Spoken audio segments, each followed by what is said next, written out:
नमस्कार दोस्तों, अविरल टाइम्स में आप सभी का स्वागत है। दोस्तों, महाराष्ट्र में महायुति की प्रचंड जीत ने सारे कयास और समीकरण ध्वस्त कर दिए। गठबंधन को यहां 288 में से 231 सीटों पर जीत मिली। यह अपने आप में खास इसलिए है क्योंकि 5 महीने पहले ही लोकसभा चुनाव के दौरान भाजपा को महाराष्ट्र में करारा झटका लगा था। इसके बाद विपक्षी गठबंधन महाविकास अघाड़ी को पूरी उम्मीद थी कि विधानसभा चुनाव में वह महायुति को क्लीन बोर्ड कर देगी।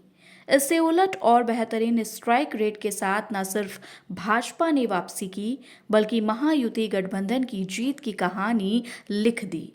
लोकसभा चुनाव में महाराष्ट्र में भाजपा को तगड़ा झटका लगा था। यहाँ की 48 लोकसभा सीट में से 30 सीटों पर कांग्रेस नीति महाविकास अघाड़ी को जीत मिली थी, जबकि महायुति गठबंधन ने 17 सीटों पर जीत दर्ज की थी। एक सीट अन्य के खाते में गई थी। इसके बाद पार्टी बैकफुट पर आ गई थी। लेकिन ठीक 5 माह बाद हुए विधानसभा चुनाव में बीजेपी ने बम्पर वापसी की। इस बार महायुति गठबंधन को मिली 231 सीटों में से 132 सीटें अकेले बीजेपी की हैं। यहां भाजपा 145 सीटों पर चुनाव लड़ी थी। भाजपा के इस प्रदर्शन की राजनीतिक विश्लेषकों ने भी कल्पना नहीं की थी। लोकसभा चुनाव में महाराष्ट्र का जनादेश भाजपा के लिए बड़ा झटका था। पार्टी को इस हश्र की उम्मीद नहीं थी। ऐसे में भाजपा ने यहां की हवा बदलने में पूरी ताकत झोंक दी। इसके उलट विपक्षी गठबंधन लोकसभा चुनाव के नतीजों को ही विधानसभा चुनाव में जीत की गारंटी मानने लगा। भाजपा ने सबसे पहले विपक्ष के संविधान को बनाए गए नैरेटिव की हवा निकाली।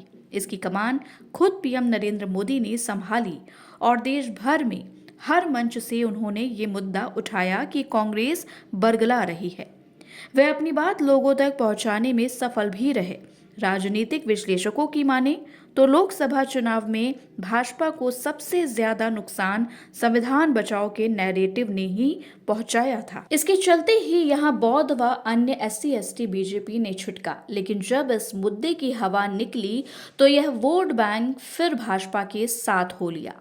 संविधान को लेकर फैलाए गए नैरेटिव बाद भाजपा का अगला ध्यान महिला वोट बैंक था। इसके लिए पार्टी ने प्लानिंग के साथ लाडली बहन योजना का प्रचार प्रसार किया। लोकसभा चुनाव से विधानसभा चुनाव के बीच 5 माह में ही महिलाओं के खाते में योजना की 4 किश्तें पहुंचाई गईं। पहले यह राशि 1000 रुपए थी, जिसे 250 रुपए बढ़ाया गया और आखिर में 1500 रुपए कर दिया गया।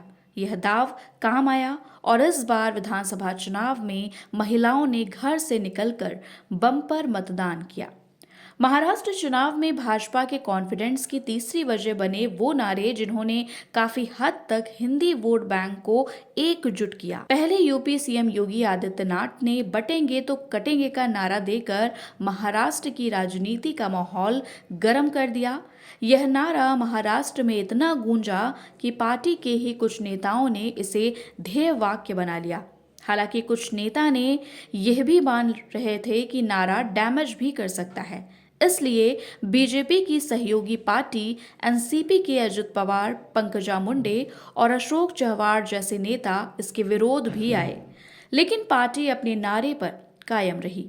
जब बवाल ज्यादा बढ़ा तो पीएम नरेंद्र मोदी ने एक हैं तो सेफ हैं का नारा देकर सीएम योगी के नारे को न सिर्फ मूक सहमति दी, बल्कि दूसरे शब्दों में वह लोगों को संदेश देने में कामयाब हो गए कि जो लोग जाति धर्म के नाम पर बांट रहे हैं उन्हें जवाब दिया जाए। इसका असर चुनाव में दिखा और बीजेपी को एक तरफा वोट मिला। महाराष्ट्र में बटेंगे तो कटेंगे और एक हैं तो सेफ है नारे के बावजूद भाजपा ने कहीं भी इन नारों का गलत अर्थ नहीं जाने दिया। पार्टी पूरी तरह से सबका साथ सबका विकास फॉर्मूले पर फोकस किए रही। धन्यवाद।